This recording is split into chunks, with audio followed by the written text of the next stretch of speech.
হরে কৃষ্ণ।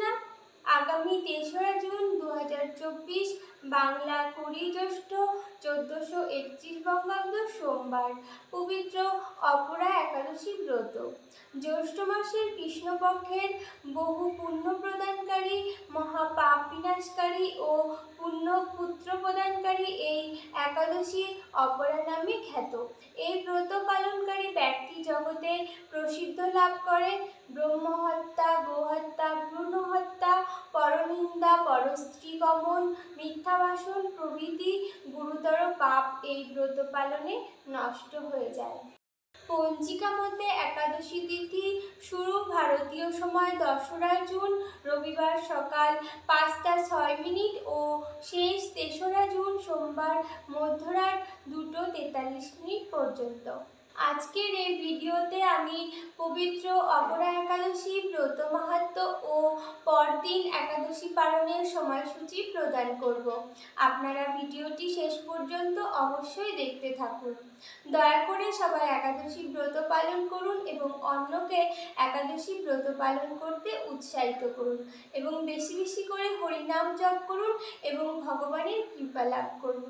স্কন্দ পুরাণে বলা আছে, যে মানুষ একাদশীর দিন শস্যদানা গ্রহণ করে সে তার পিতা, মাতা, ভাই এবং গুরু হত্যাকারী সমপাপ করে এবং সে যদি বৈকুণ্ঠ লোকে উন্নীত হয় তবুও তার অধঃপতন হয়।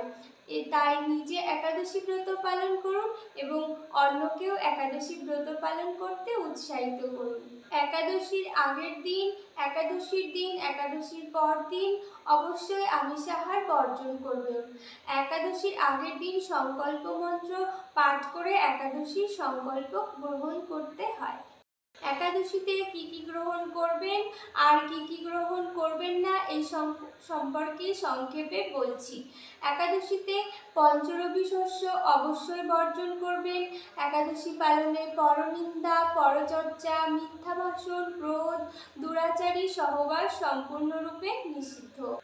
একাদশী ব্রত পালনের পরদিন পালনের নির্দিষ্ট সময়ের মধ্যে পঞ্চরবি শস্য ভগবানকে নিবেদন করার পর পারণ মন্ত্র পাঠ করে সেই রবি শস্য নিজেকে প্রসাদ হিসেবে গ্রহণ করতে হবে। এইভাবে একাদশী পালন করতে হয়। একাদশী পালন না করলে একাদশী ব্রত পালনের কোনো ফল লাভ হয় না। তাই আপনারা পালনের নির্দিষ্ট সময়ের মধ্যে অবশ্যই পালন সেরে নেবেন। ভিডিও শেষে বিভিন্ন স্থানের পালনের সময়সূচি প্রদান করব। একাদশীর দিন অবশ্যই নির্দিষ্ট একাদশী ব্রত মাহাত্ম্য পাঠ বা শ্রবণ করতে হয়। এখন আমরা পবিত্র অপরা একাদশী ব্রত মাহাত্ম্য পাঠ করব। অপরা একাদশী। মহারাজ যুধিষ্ঠির শ্রীকৃষ্ণকে বললেন, হে কৃষ্ণ, জ্যৈষ্ঠ মাসের কৃষ্ণপক্ষী একাদশীর নাম কি এবং তার মাহাত্ম্যই বা কি আমি শুনতে ইচ্ছা করি। আপনি অনুগ্রহ করে তা বর্ণনা করুন। শ্রীকৃষ্ণ বললেন, হে মহারাজ, মানুষের মঙ্গলের জন্য আপনি খুব ভালো প্রশ্ন করেছেন। বহু পুণ্য প্রদানকারী, মহাপাপ বিনাশকারী ও পুত্রদানকারী এই একাদশী অপরা নামে খ্যাত। এই ব্রত পালনকারী ব্যক্তি জগতে প্রসিদ্ধি লাভ করে। ব্রহ্মহত্যা, গোহত্যা, ভ্রূণ হত্যা, পরনিন্দা, পরস্ত্রী গমন, মিথ্যা ভাষণ প্রভৃতি গুরুতর পাপ এই ব্রত পালনে নষ্ট হয়ে যায়। যারা মিথ্যা সাক্ষ্য দান করে, ওজন বিষয়ে ছলনা করে, শাস্ত্রের মিথ্যা ব্যাখ্যা প্রদান করে, জ্যোতিষের মিথ্যা গণনা ও মিথ্যা চিকিৎসায় রত থাকে, তারা সকলেই নরক যাতনা ভোগ করে। এ সমস্ত ব্যক্তিরাও যদি এই ব্রত পালন করে তবে তারা সমস্ত পাপ থেকে মুক্ত হয়। ক্ষত্রিয় যদি স্বধর্ম ত্যাগ করে যুদ্ধক্ষেত্র থেকে পালিয়ে যায় তবে সে ঘোরতর নরকগামী হয়, কিন্তু সেও এই ব্রত পালনে মুক্ত হয়ে স্বর্গগতি লাভ করে।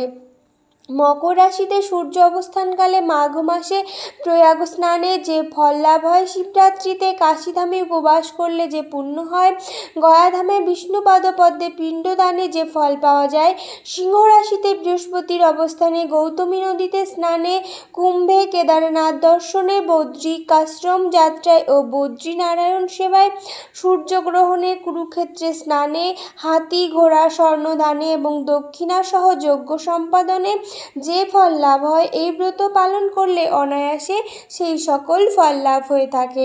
এই অপরা ব্রত পাপরূপ বৃক্ষের কুঠার স্বরূপ, পাপরূপ কাষ্ঠের দাবাগ্নির মতো, পাপরূপ অন্ধকারের সূর্য সদৃশ এবং পাপহস্তির সিংহস্বরূপ। এই ব্রত পালন না করে যে ব্যক্তি জীবন ধারণ করে জলে বুদ্বুদের মতো, তাদের জন্ম মৃত্যুই কেবল সার হয়। অপরা একাদশীতে উপবাস করে বিষ্ণু পূজা করলে সর্বপাপ মুক্ত হয়ে বিষ্ণুলোকে গতি হয়। এই ব্রত কথা পাঠ ও শ্রবণ করলে সহস্র গোদানের ফল লাভ হয়। ব্রহ্মাণ্ড পুরাণে এই ব্রত মাহাত্ম্য বর্ণনা করা হয়েছে। এবার আমরা পারণের সময়সূচি জেনে নেব। অপরা একাদশী পারণ পরদিন ৪ঠা জুন মঙ্গলবার ভারতীয় সময় সকাল ৪:৫১ হতে সকাল ৯:২০ মধ্যে, বাংলাদেশ সময় সকাল ৫:১৭ হতে সকাল ৯:৩৯ মধ্যে।